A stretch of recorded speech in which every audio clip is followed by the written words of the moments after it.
यूरोपीय देशों को रूस की चेतावनी, यूक्रेन को F-16 की डिलीवरी भारी पड़ेगी, ये चेतावनी दी है। रोमानिया में यूक्रेनी पायलट की ट्रेनिंग हो रही है। फिनलैंड बॉर्डर पर रूस ने अपनी सेना को बढ़ा दिया है। पोलैंड ने तैनात कर दिए हैं इसके जवाब में एयर डिफेंस सिस्टम भी। तो लगातार रूस धमकी भी दे रहा है और तैनाती भी बढ़ती जा रही है। रूस यूक्रेन युद्ध में एटमी सर्वनाश का चक्र तेजी से घूमने लगा है। दरअसल यूक्रेन को F-16 की पहली खेप मिलने वाली है और रूस इससे भड़क गया है। रूस ने यूक्रेन पर 100 घंटे से जारी बारूदी वर्षा और भी तेज कर दी है।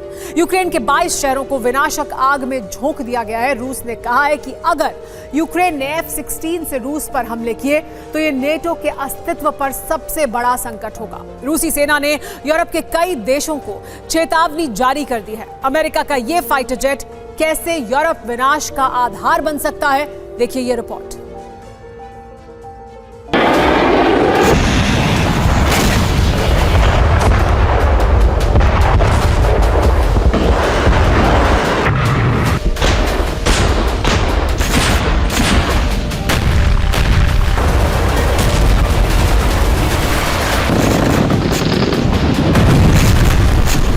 ये यूक्रेन पर बरसे रूस के क्रोध की तस्वीरें हैं।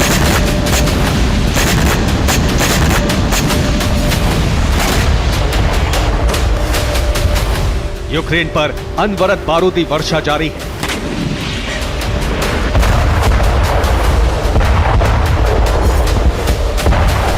सौ घंटे से यूक्रेन पर रूसी हमले नहीं रुके हैं।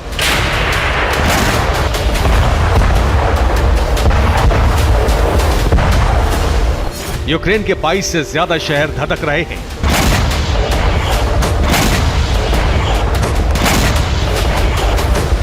दक्षिणी यूक्रेन पर सबसे ज्यादा हमले हुए हैं।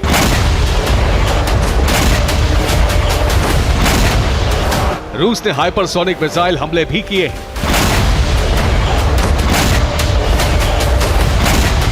यूक्रेन पर बीते दिसंबर के महीने से इतने बड़े हमले नहीं किए गए जितने बीते 100 घंटे से जारी हैं।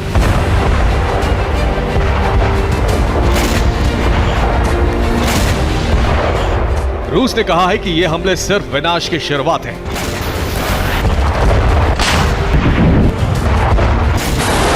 अगर रूस की रेड लाइन को लांघा गया तो हमलों की रेंज में यूरोप के कई देश आ सकते हैं।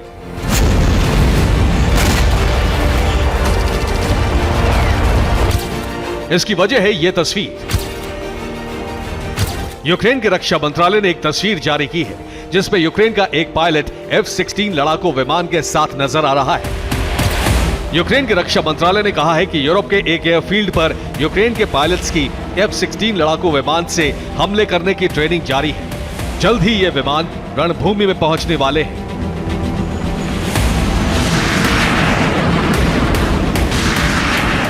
इधर यूक्रेन ने F-16 का शक्ति प्रदर्शन किया और उधर रूस ने पहले से जारी हमलों की गति और संख्या दोनों बढ़ा दी।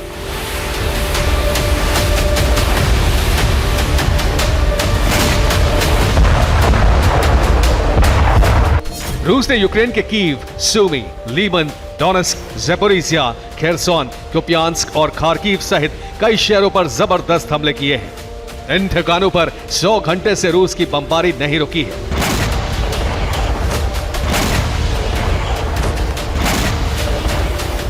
F-16 मिलने का ऐलान होने के बाद रूस ने यूक्रेन को शक्ति विहीन करने के लिए हमले और तेज कर दिए हैं।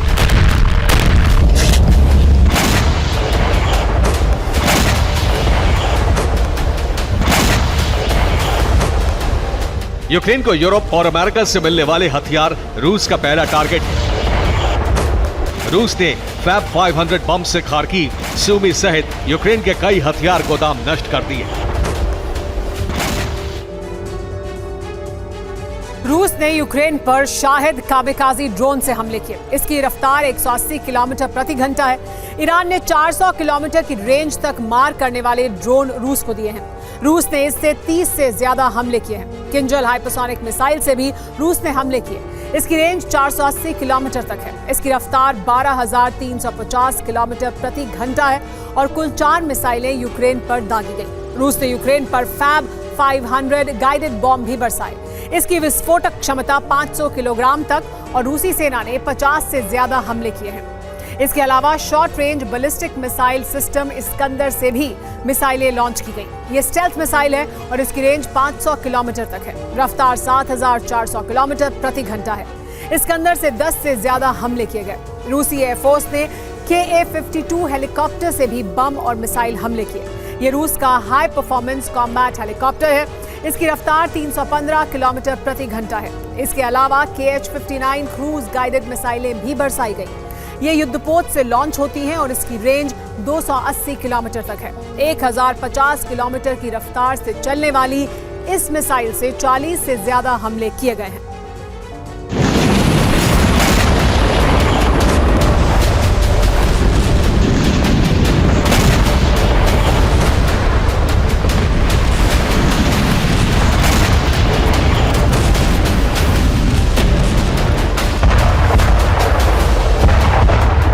रूस ने यूक्रेन के दक्षिणी शहर अवदीव्का पर सबसे भीषण हमले किए।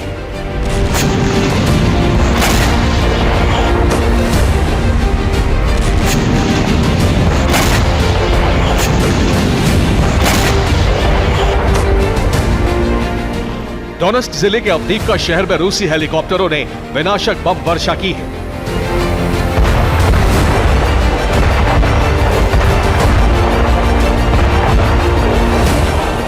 रूसी हेलीकॉप्टरों ने अवदीव्का में यूक्रेन के मोर्चों पर गाइडेड बम और मिसाइलों से हमले किए।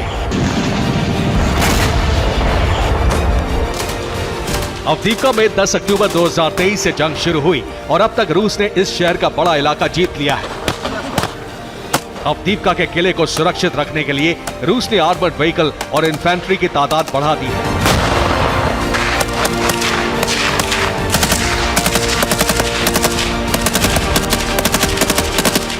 अवदीव्का के साथ साथ डोनेट्स्क के जीते हुए इलाके को कब्जे में रखने के लिए रूस ने नई रणनीति बनाई है।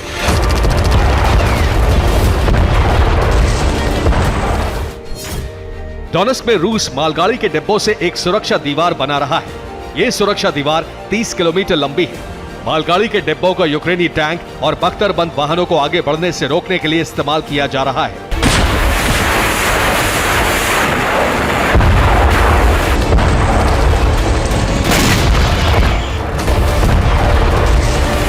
रूस ने यूक्रेन पर हमले तेज किए हैं और साथ साथ अपनी डिफेंस वॉल भी मजबूत कर रहा है।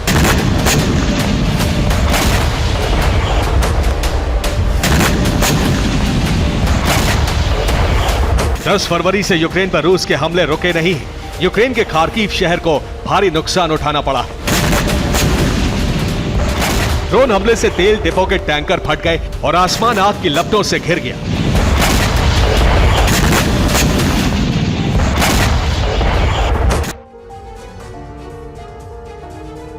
ईरान से हूती को लगातार हथियार मिल रहे हैं। टास्क फोर्स की बमबारी में हूती के कई ठिकाने तबाह हो चुके हैं। ऐसे में हूती ने हमले का पैटर्न बदल दिया है। नया ब्लूप्रिंट IRGC कमांडर ने तैयार किया है, जिसमें एक साथ टास्क फोर्स और कार्गो शिप पर हमले किए जाएंगे। इसके लिए हूती ने बारूदी माइंस का जाल बिछा लिया है और दूसरी तरफ हमले के लिए ड्रोन ब्रिगेड अलर्ट मोड पर है।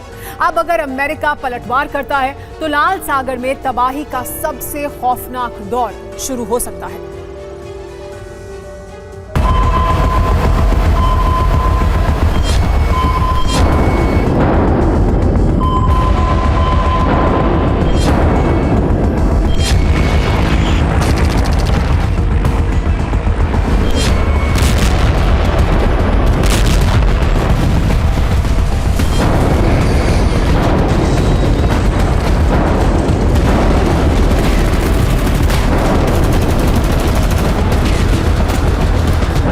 हूती के ठिकानों पर टास्क फोर्स ने भारी तबाही मचाई। बावजूद इसके हूती के हमले रुके नहीं हैं। बल्कि हूती पहले से ज्यादा खूंखार हो चुका है। अब वो टास्क फोर्स के वॉरशिप और लाल सागर से गुजरने वाले कार्गो शिप पर एक साथ हमला कर रहा है। हूती के हमलों से एक बार फिर लाल सागर थर्रा उठा। हूती ने ग्रीस के जहाज पर हमला किया। ग्रीस के शिप पर 2 मिसाइलें दागी गई। यूके मैरीटाइम ट्रेड ऑपरेशंस ने दावा किया है कि हूती ने 2 मिनट के अंदर 2 मिसाइलें दागी। जिसके जवाब में टास्क फोर्स की तरफ से भी पलटवार करके हूती के ठिकानों पर हमला किया गया। हूती ने हमला उस वक्त किया जब ग्रीस का जहाज बाब अल मंडेब स्ट्रेट के पास से गुजर रहा था। हूती के लड़ाके लगातार शिप को ट्रेस कर रहे थे। जैसे ही मिसाइल की रेंज में यह शिप आया, मिसाइल से अटैक कर दिया गया। हूती की तरफ से कहा जा रहा है कि शिप को काफी नुकसान हुआ है, जबकि टास्क फोर्स ने कोई बयान जारी नहीं किया है। जिस जगह हमला हुआ वो यमन के अल बुखा के 74 किलोमीटर साउथ में है। यहां से अल हुदैदा हूती बेस एकदम नजदीक है। सिर्फ इतना ही नहीं, हूती ने अब हमले का तरीका बदला है। पहले अंधाधुंध ड्रोन स्ट्राइक कर रहा था, लेकिन अब उसने टारगेटेड अटैक करने शुरू कर दिए हैं।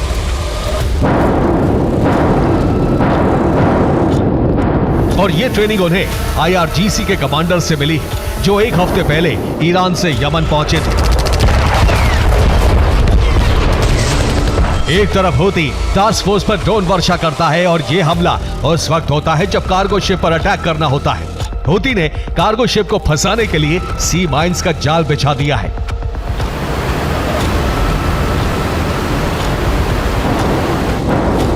यानी हूती के लड़ाके एकदम ट्रेन्ड सैनिकों की तरह हमले कर रहे हैं। इसी वजह से हूती ने पिछले 24 घंटे में सैकड़ों ड्रोन स्ट्राइक की, जिसमें कमर्शियल और सैन्य जहाजों को निशाना बनाया गया। हूती के हमलों का जवाब देने के लिए टास्क फोर्स ने कमान संभाल ली और हूती के ठिकानों पर एयर स्ट्राइक की। सबसे पहले अल हुदैदा को निशाना बनाया गया। यहां की मिसाइल लॉन्चिंग साइट पूरी तरह से तबाह कर दी गई। अमेरिका ने इस दफा हमले के लिए ड्रोन का इस्तेमाल किया। यानी एक तरफ फाइटर जेट ने बम बरसाए, दूसरी तरफ रीपर ड्रोन से हूती के ठिकानों पर बमबारी की गई।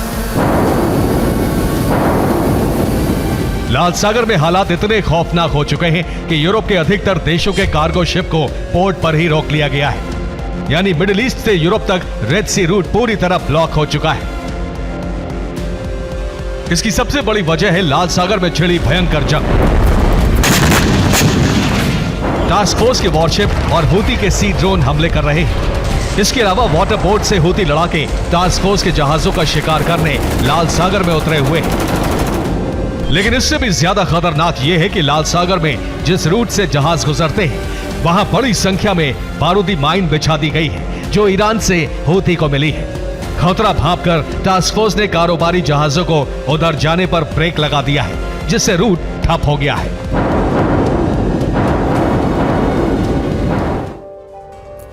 हूती ने हमले के लिए जो नया ब्लूप्रिंट तैयार किया है, उसमें हूती अब पूरी तरह से लाल सागर रूट को ब्लॉक कर रहा है, जिससे कारोबारी शिप पर हमला किया जा सके। इसके लिए उसने बाल अल मंडेब के पास उन्हें घेरने के लिए माइंस बिछा दी हैं। कार्गो शिप जैसे ही वहां पहुंचे और सी माइंस फटने से फंस जाएं, कार्गो शिप को बचाने में टास्क फोर्स के शिप आएंगे। तब उन पर हूती के यमन बेस से मिसाइल और ड्रोन से अटैक किया जाएगा। फिर टास्क फोर्स शिप से पलटवार शुरू होगा। इस तरह टास्क फोर्स हूती से युद्ध में फंस जाएगी। एक तरफ कार्गो शिप फंस जाएंगे, वहीं टास्क फोर्स युद्ध में घिर भी जाएगी। इस दौरान सी बोट पर हूती लड़ाके कार्गो शिप पर पहुंचकर कब्जा कर लेंगे। इससे पहले सी ड्रोन से हमला किया जाएगा, जिससे शिप तक पहुंचने का रास्ता साफ हो और उसे हाईजैक करके यमन के पोर्ट पर ले जाएंगे।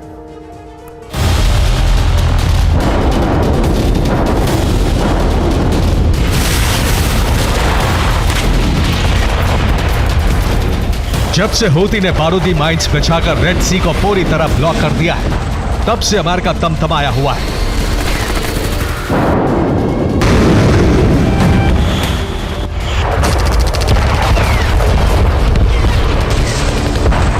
यही वजह है कि पेंटागन ने हूती के संपूर्ण खात्मे का ऐलान जारी कर दिया है। अमेरिका और टास्क फोर्स में शामिल देशों के हमले कितने विध्वंसक हैं, ये तस्वीरें बताती हैं।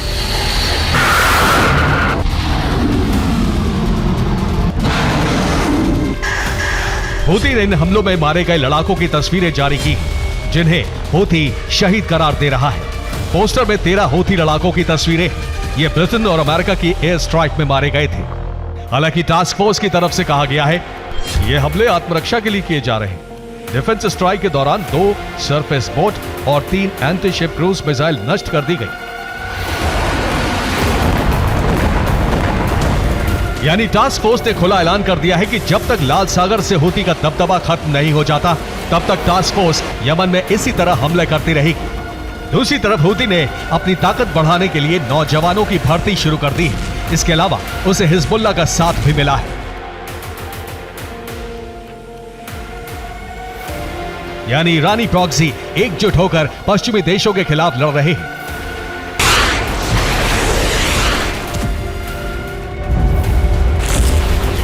जहां लाल सागर में टास्क फोर्स पर हमले किए जा रहे हैं, वहीं इराक सीरिया में अमेरिकी सैन्य ठिकानों पर अटैक हो रहे हैं।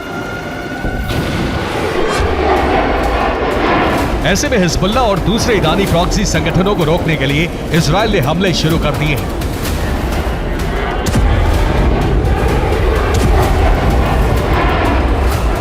इजराइल ने दक्षिणी लेबनान में हिजबुल्लाह के ठिकानों पर एयर स्ट्राइक की।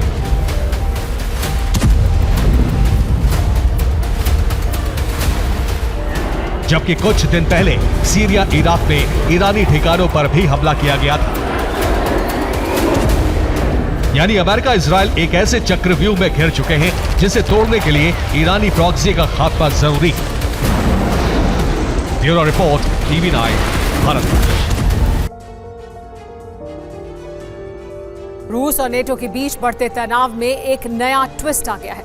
अपने बयानों से चर्चा में रहने वाले अमेरिका के पूर्व राष्ट्रपति डोनाल्ड ट्रंप ने ऐसा कुछ कह दिया जिससे नेटो के छोटे देश तनाव में हैं। ट्रंप ने नेटो और रूस के बीच युद्ध की आशंका को देखते हुए सवाल उठाया है कि जिन देशों ने नेटो के नियमों के तहत फंड जमा नहीं कराया, क्या अमेरिका को ऐसे देशों की रक्षा करनी चाहिए। हालांकि नेटो महासचिव ने सभी सदस्यों को सुरक्षा का भरोसा दिया है और पूर्वी यूरोप के देशों में युद्ध की तैयारी भी शुरू हो गई है। एस्टोनिया में बंकर बनाने का मिशन जारी है, तो वहीं रूस की सेना की तैनाती यूरोप बॉर्डर पर बढ़ती जा रही है।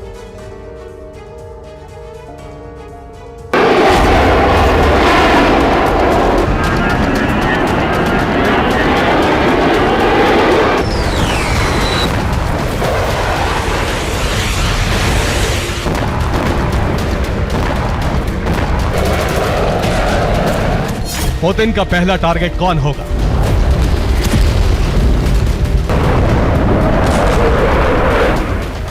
पुतिन का पहला हमला कब होगा?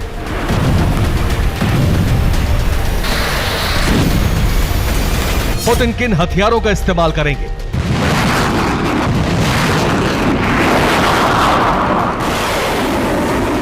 ये तमाम सवाल पिछले कई दिनों से नेटो की तमाम बैठकों में उठ रहे हैं। तरह तरह के कयास लगाए जा रहे हैं। युद्ध की आशंकाओं ने नेटो को इस कदर डराया है कि नेटो को सबसे बड़े युद्धाभ्यास की शुरुआत करनी पड़े।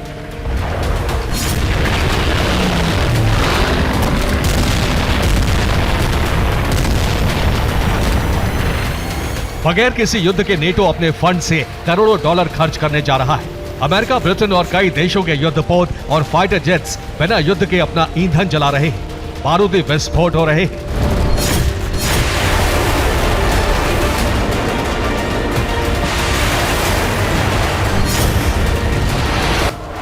हमले का सबसे ज्यादा खतरा रूस के पड़ोसी देश एस्टोनिया, लातविया, लिथुआनिया, पोलैंड और फिनलैंड जैसे देशों को है। नेटो भी इन्हीं देशों को रूस के हमले से बचाने और रूस पर पलटवार करने के लिए युद्धाभ्यास के जरिए तैयारी कर रहा है।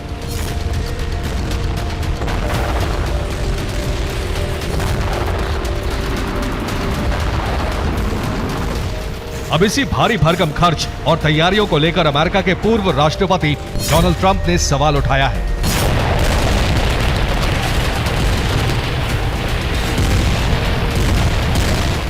ऐसा इसलिए क्योंकि अमेरिका और नेटो संगठन इस वक्त छोटे छोटे देशों की रक्षा के लिए कई कदम उठा रहे हैं, लेकिन कई छोटे देश हैं जो नेटो के नियमों का पालन नहीं कर रहे।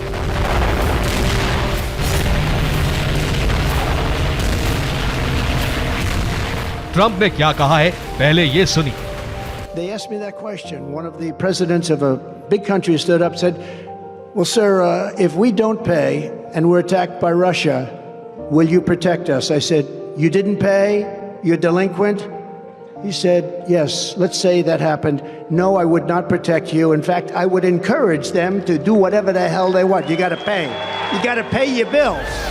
नेटो में अमेरिका सबसे शक्तिशाली देश है, लेकिन नेटो संगठन बनने के बाद इसके सैन्य अभियान और सिविल अभियान के लिए सभी देशों को फंड देना होता है।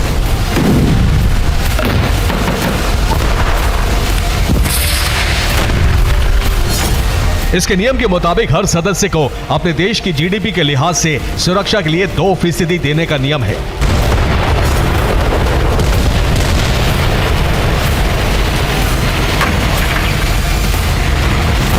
अब इस नियम का कई देश पालन नहीं कर रहे और ट्रंप उन्हीं देशों को लेकर हमलावर हैं।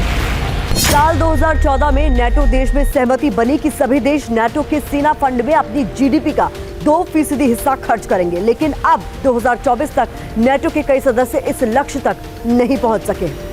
यानी मौजूदा हालात में नेटो अगर किसी छोटे से देश के लिए रूस से युद्ध लड़ता है तो जंग पर होने वाले खर्च का ज्यादातर हिस्सा अमेरिका, जर्मनी, ब्रिटेन जैसे देशों को ही उठाना होगा।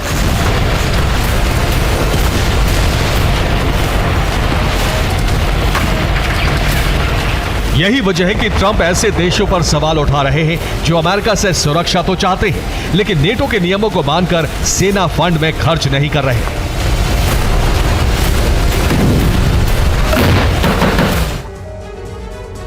नेटो 31 देशों का समूह है, सबको बराबर का हक और अधिकार मिला है, लेकिन सेना का खर्च उठाने में सब बराबर नहीं है। अमेरिका और जर्मनी नेटो के मिलिट्री बजट में सबसे अधिक योगदान देते हैं। कुल फंड का 30% से भी अधिक हिस्सा अमेरिका और जर्मनी के ही खाते से आता है। 2022 में अमेरिका ने नेटो के कुल मिलिट्री बजट का करीब 16% खर्चा उठाया था, जबकि जर्मनी की हिस्सेदारी भी 16% रही थी। इसके अलावा ब्रिटेन नेटो के मिलिट्री बजट का 11% के करीब, तो फ्रांस 10.5% और इटली 9% के लगभग खर्च उठाता है। इन टॉप 5 देशों के अलावा कनाडा 7% के करीब, स्पेन 6%, तुर्की 4.7% खर्च उठाता है। नीदरलैंड 3.5%, पोलैंड 3% और बेल्जियम 2% के लगभग नेटो का खर्च उठाता है। बाकी के सभी सदस्य देशों का योगदान कुल नेटो के मिलिट्री बजट का 2% से भी कम है। –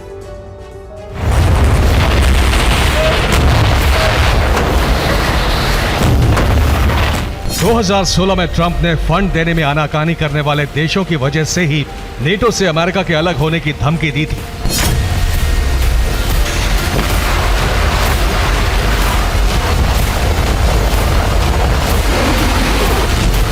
नेटो के 20 से अधिक देशों के लिए ट्रंप की ये बात चेतावनी की तरह है।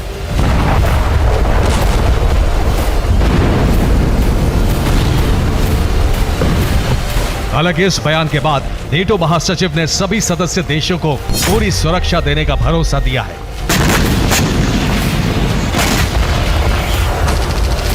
हमले की आशंका को देखते हुए फिलहाल पूर्वी यूरोप में तैयारी शुरू हो गई है। पोलैंड ने बॉर्डर पर एयर डिफेंस की तैनाती को बढ़ाया है। दूसरी तरफ रूस यूरोप से लगी सीमा पर सेना की तैनाती को बढ़ा रहा है। रूसी सेना की कई टुकड़ी बॉर्डर पर अलग अलग इलाकों में भेजी गई है। पोलैंड की आर्मी हाई अलर्ट पर है। रूस की आर्मी और यूक्रेन पर हो रहे हमले पर नजर रखी जा रही है।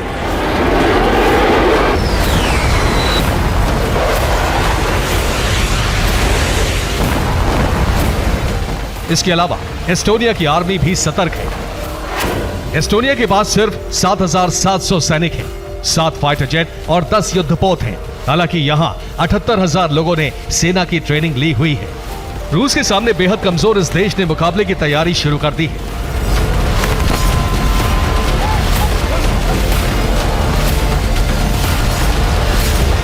एस्टोनिया में बड़े पैमाने पर बंकर बनाने का काम शुरू किया गया है।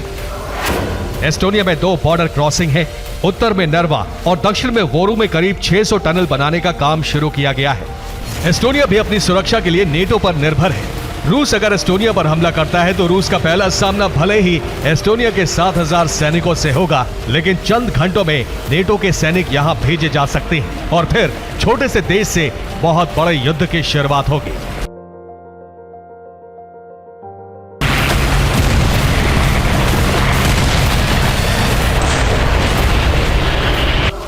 नेटो में कुल 31,43,000 सैनिक हैं। नेटो के पास 27,48,000 जवानों की रिजर्व फोर्स है, 14,125 टैंक हैं, 21,104 फाइटर जेट हैं, 1916 युद्धपोत हैं और 4223 परमाणु हथियार हैं। लेकिन जब नेटो के लिए कठिन इम्तिहान का समय आ रहा है, उसी दौर में नेटो में फूट भी नजर आने लगी है।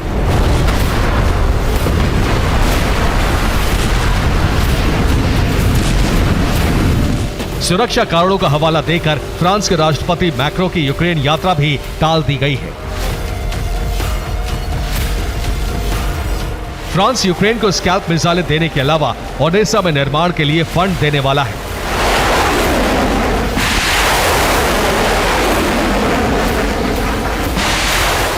नेटो सदस्य हंगरी भी यूक्रेन को मदद देने का विरोध करता रहा है। Bureau report, TV9 Bharatvarsh.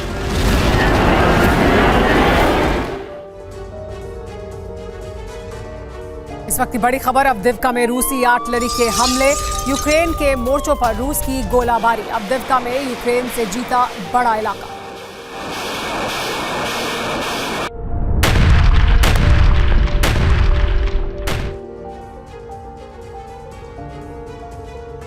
Gaza से शुरू हुई जंग का विस्तार अब पूरे अरब में हो चुका है। जी हां, पहले लाल सागर दहला, फिर सीरिया, इराक इसकी चपेट में आए और अब गाजा से सटे मिस्र में दहन काल शुरू होने वाला है। और जानते हैं इसकी वजह क्या है। दक्षिणी गाजा में आईडीएफ की एयर स्ट्राइक। दरअसल बीती रात राफा क्रॉसिंग पर इजरायली सेना ने ताबड़तोड़ प्रहार किया, जिसका नतीजा ये हुआ कि हजारों फिलिस्तीनियों को राफा क्रॉसिंग से पलायन करना पड़ा। लेकिन इस हमले के बाद मिस्र और इजराइल में तनाव बढ़ चुका है। हालात जंग के मुहाने तक आ पहुंचे हैं। आखिर क्यों, आप भी देखिए।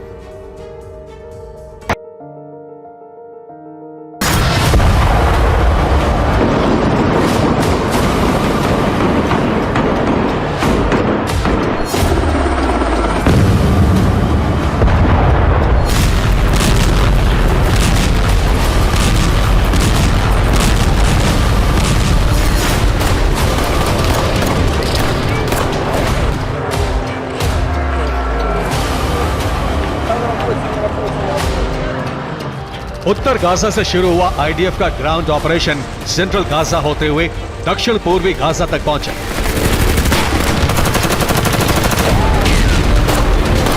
मगर अब इजरायली ब्रिगेड का फुल फ्लेजेड बारूदी एक्शन दक्षिण गाजा में जारी है। खान यूनुस से राफा क्रॉसिंग तक प्रचंड प्रहार जारी है, वो भी पहले से ज्यादा विध्वंसक और विस्फोटक अंदाज में।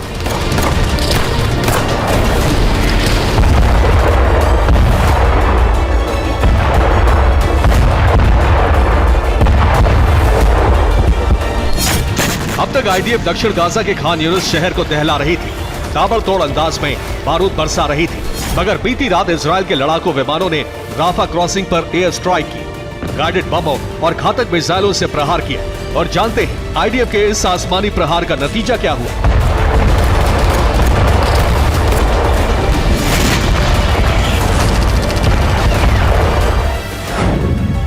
राफा क्रॉसिंग में 100 से ज्यादा लोगों की मौत हुई, जबकि स्ट्राइक में 250 से ज्यादा लोग घायल हुए।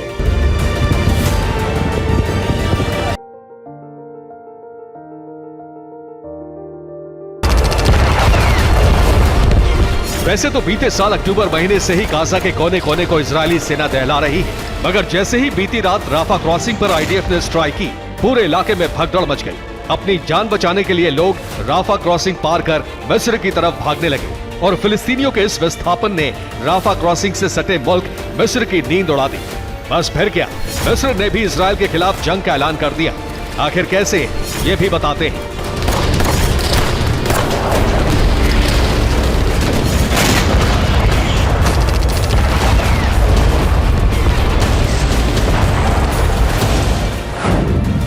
मसलन मिस्र ने गाजा बॉर्डर के पास सेना की हेवी डिप्लॉयमेंट की, गाजा मिस्र के बीच फिलाडेल्फी कॉरिडोर की घेराबंदी की। इसके अलावा मिस्र ने बॉर्डर पर डिफेंस सिस्टम तैनात किया।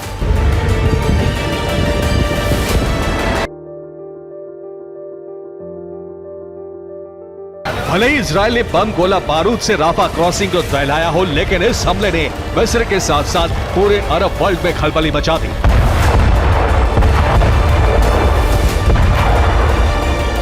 सुपर पावर अमेरिका तक को बीच बचाव के लिए उतरना पड़ा। इजरायल को राफा क्रॉसिंग पर हमला न करने की वार्निंग देनी पड़ी। आखिर प्रेसिडेंट बाइडेन ने नेतन्याहू को क्या कहा, यह भी जान लीजिए।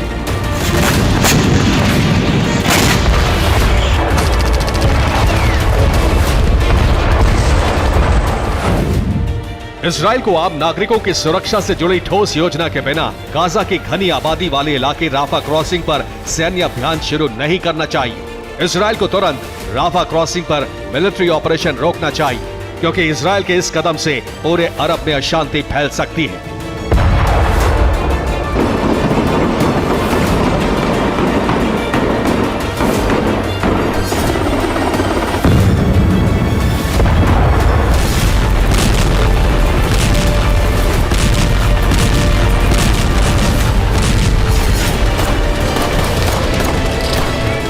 दरअसल राफा क्रॉसिंग पर प्रचंड अटैक करना नेतन्याहू की सोची समझी रणनीति है, क्योंकि नेतन्याहू गाजा को हमास और फिलिस्तीनी नागरिकों से खाली करवाना चाहते हैं। वहीं मिस्र नेतन्याहू के इस कदम से भड़का हुआ है, क्योंकि अगर राफा क्रॉसिंग पर लगातार हमले हुए तो वहां मौजूद लोग मिस्र में दाखिल होने की कोशिश करेंगे।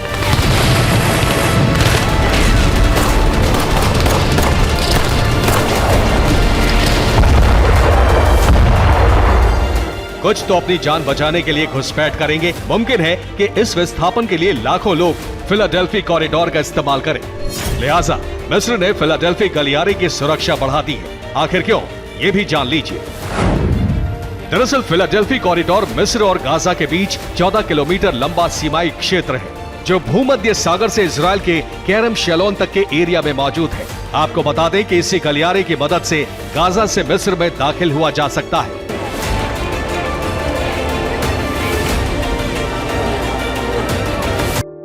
फिलाडेल्फी कॉरिडोर पर इजरायली बलों का नियंत्रण था। साल 1979 में इस इलाके को बफर जोन घोषित किया गया। इस दौरान मिस्र और इजरायल के बीच शांति समझौता हुआ, जिसके तहत ही यहाँ गश्त होती थी। मगर 2005 के बाद से हालात बदल गए। ये इजरायली सेना के अधिकार क्षेत्र से हट गया और समझौते के तहत मिस्र ने अपने सैन्य अधिकारी यहाँ तैनात किए।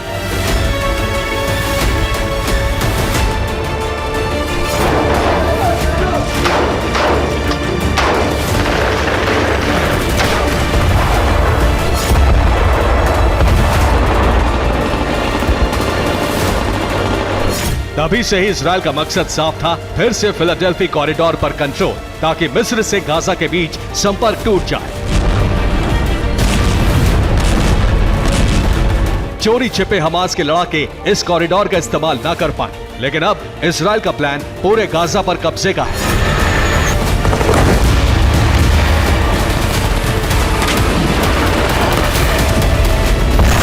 लिहाजा आईडीएफ ने पहले सिलसिलेवार अंदाज में गाजा के एक इलाके को टारगेट किया और अब राफा पर मिलिट्री ऑपरेशन जारी है, ताकि लाखों फिलिस्तीनी राफा क्रॉसिंग से पलायन कर सिनाई आइलैंड में शिफ्ट हो जाएं।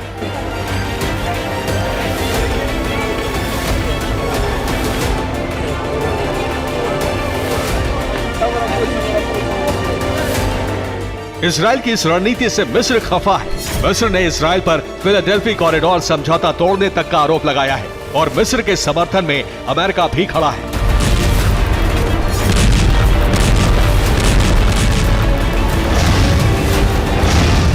मगर नेतन्याहू किसी की भी बात सुनने को तैयार नहीं है। आईडीएफ ने साफ कर दिया है कि जब तक गाजा खाली नहीं होगा, जब तक गाजा से हमास का खात्मा नहीं होगा, तब तक गाजा के खिलाफ आईडीएफ का मिलिट्री ऑपरेशन नहीं थमेगा। Bureau report, TV9 Bharatvarsh. Zelensky ने अपने सेनापति को तो हटा दिया, लेकिन अपना राज बचा पाएंगे? ये सवाल इसलिए उठ रहे हैं क्योंकि यूक्रेन के पूर्व कमांडर इन चीफ फिर सिर्फ फौज में ही नहीं बल्कि आम लोगों के बीच भी बेहद लोकप्रिय हैं। कई वॉर एक्सपर्ट्स ने ज़ेलेंस्की को सावधान किया है। आशंका है कि ज़ालुझनी ज़ेलेंस्की से बदला ले सकते हैं। किसी बगावत को टालने के लिए ज़ेलेंस्की अब यूक्रेन की सेना से ज़ालुझनी के तमाम वफादारों को हटा रहे हैं। नई तैनाती के बीच यूक्रेन में कुछ तूफानी होने की आशंका भी बढ़ती जा रही है।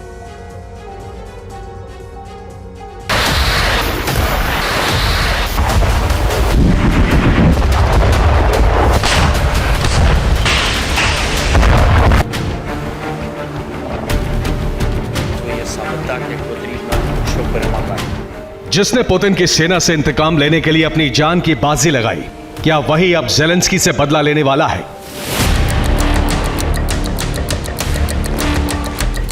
सिर्फ कमांडर इन चीफ बदलकर ज़ेलेंस्की अपनी सत्ता को कायम रख पाएंगे?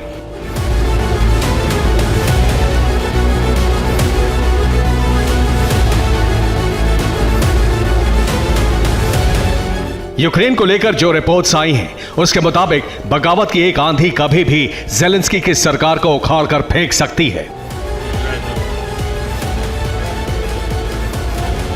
जेलेंस्की ने जिसे सेना के सुप्रीम कमांडर पद से हटाया, क्या वो जेलेंस्की को सत्ता से बाहर करके ही दम लेगा?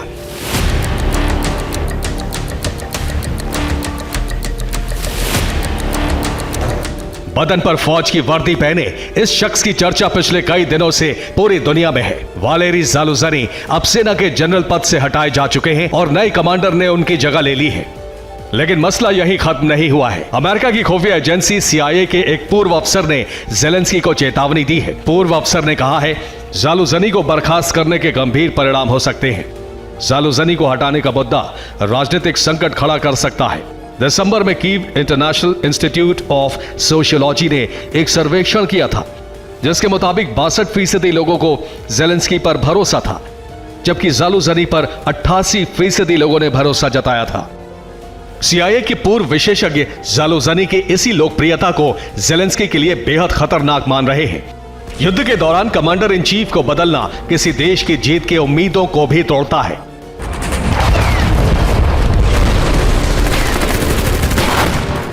एक्सपर्ट के मुताबिक कमांडर इन चीफ को बदलने का फैसला तभी किया जाता है जब कोई देश हार रहा हो या फिर नाकाम हो रहा हो।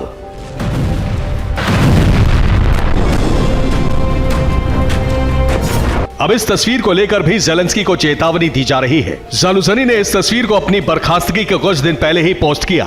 इस तस्वीर में पीछे स्टीफन वडेरा की तस्वीर नजर आ रही है। इस फोटो के आधार पर एक्सपर्ट्स यूक्रेन में बड़ी बगावत की उम्मीद कर रहे हैं। एक्सपर्ट्स के मुताबिक 15 मार्च को जेलेंस्की का कार्यकाल खत्म हो रहा है। युद्ध में मार्शल लॉ की वजह से जेलेंस्की पद पर बने रहेंगे, लेकिन इसी समय यूक्रेन की सेना जेलेंस्की के खिलाफ बगावत कर सकती है। एक्सपर्ट्स के मुताबिक जेलेंस्की के पास ज़ालुज़नी को हटाने की कोई ठोस वजह नहीं है, इसलिए माना जा रहा है कि ज़ालुज़नी को जेलेंस्की ने व्यक्तिगत वजहों से निकाला है। एक्सपर्ट्स के मुताबिक जेलेंस्की ने अपने वफादार कमांडर को कमांडर इन चीफ बनाया है और अब लगातार सेना में बड़े फेरबदल किए जा रहे हैं।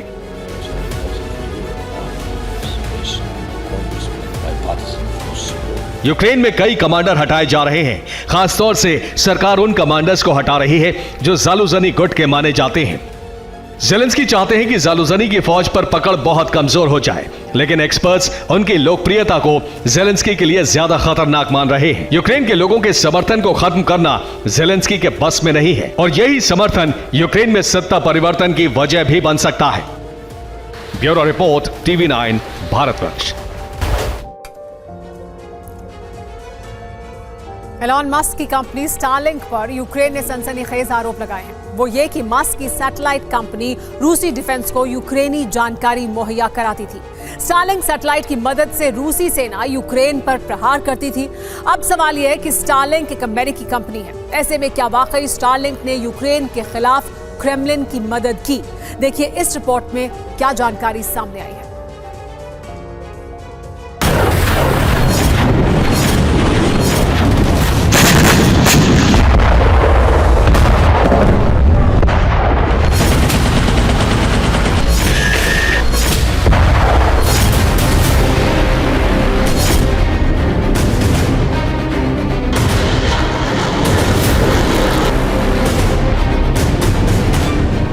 क्या अमेरिकी सैटेलाइट की मदद से पुतिन ब्रिगेड ने यूक्रेन को दहलाया? या अमेरिकी स्पेस एजेंसी पुतिन को यूक्रेनी सेना की लोकेशन मुहैया कराती थी? क्या सैटेलाइट तस्वीरों की मदद से रूस आर्मी यूक्रेन पर बारूद बरसाती थी?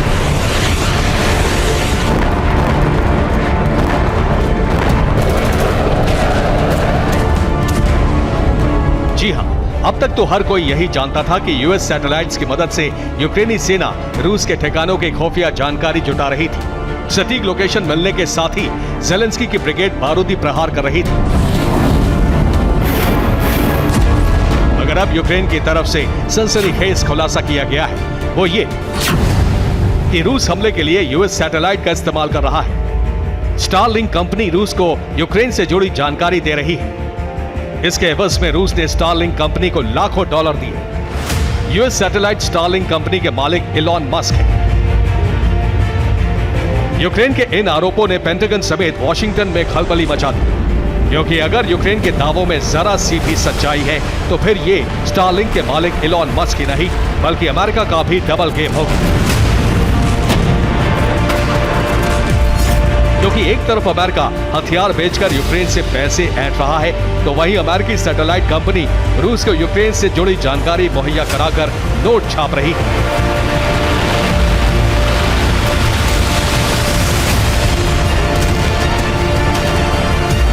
हालांकि यूक्रेन ने अमेरिकी स्टारलिंक कंपनी पर जो आरोप लगाए उसे स्टारलिंक के मालिक इलॉन मस्क ने सिरे से खारिज कर दिया।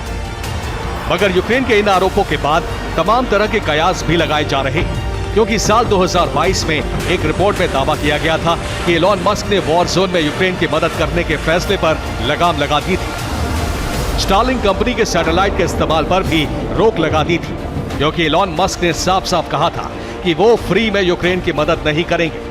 अगर यूक्रेन को सैटेलाइट के जरिए कोई भी जानकारी चाहिए तो उसे लाखों डॉलर चुकाने होंगे।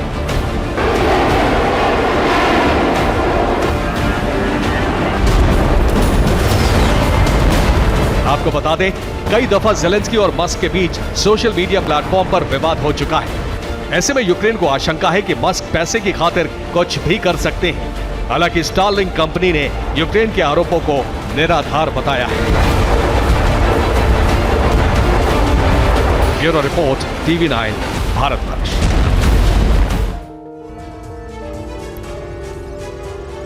और अब एक ऐसी खबर जिससे दुनिया भर में शोक की लहर है। 24 साल के महान मैराथन धावक केल्विन किप्टन की एक दर्दनाक हादसे में मौत हो गई। केल्विन ने लगातार 2 बार मैराथन वर्ल्ड रिकॉर्ड तोड़ा था।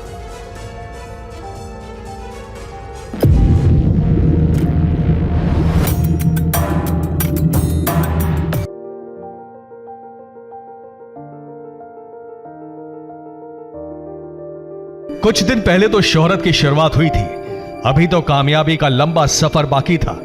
लेकिन वक्त ने एक महान धावक को दुनिया से छीन लिया। एक कार एक्सीडेंट में marathon world record holder Kelvin Kiptum की मौत हो गई। 24 साल के केल्विन किप्टन दुनिया के सबसे तेज मैराथन धावक थे। उन्होंने अपने ही रिकॉर्ड को तोड़ा था। केल्विन ने 2022 में लंदन में हुई मैराथन को 2 घंटे 1 मिनट 53 सेकंड में जीता था। यह एक वर्ल्ड रिकॉर्ड था। उसके कुछ महीने बाद 2023 में शिकागो में हुई मैराथन में अपना ही रिकॉर्ड तोड़कर 2 घंटे 35 सेकंड में मैराथन पूरी की। इसके अलावा 2019 से लेकर 2022 तक वो हाफ मैराथन के भी चैंपियन रहे। अब उनका टारगेट इसी साल पेरिस में होने जा रहे ग्रीष्म ओलंपिक में 2 घंटे से कम समय में मैराथन जीतने का था।